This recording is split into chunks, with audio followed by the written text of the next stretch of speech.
chef d'entreprise est confronté donc à une avalanche réglementaire,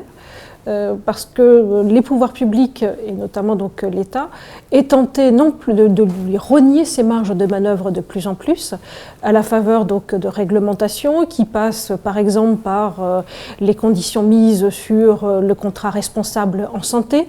avec un conditionnement des exonérations de charges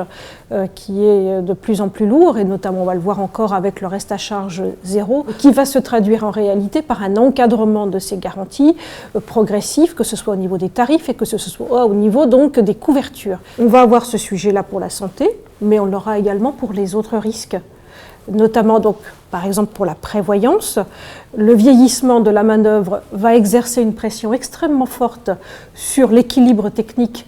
des régimes incapacité et invalidité notamment, qui vont conduire les entreprises et leurs organisations donc représentatives de personnel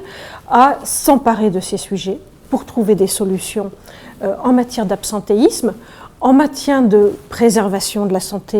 et de la qualité de vie au travail, pour pouvoir continuer leur activité avec une main-d'œuvre potentiellement et tendanciellement vieillissante. De la même façon, nous allons avoir des évolutions extrêmement lourdes qui vont intervenir dans les années à venir en retraite, que ce soit par le biais de la future réforme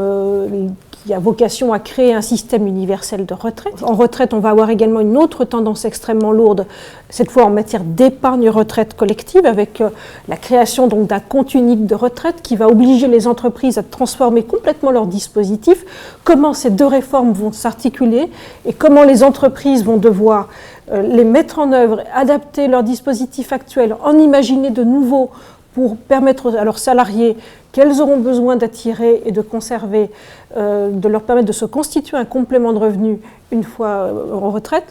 Tous ces sujets-là vont faire demain leur quotidien et vont les inciter effectivement à réfléchir en termes de protection sociale complémentaire. On peut penser que de toute façon la protection sociale complémentaire et de la protection sociale en général va prendre toujours plus de place dans les réflexions des entreprises pour adapter leurs dispositifs.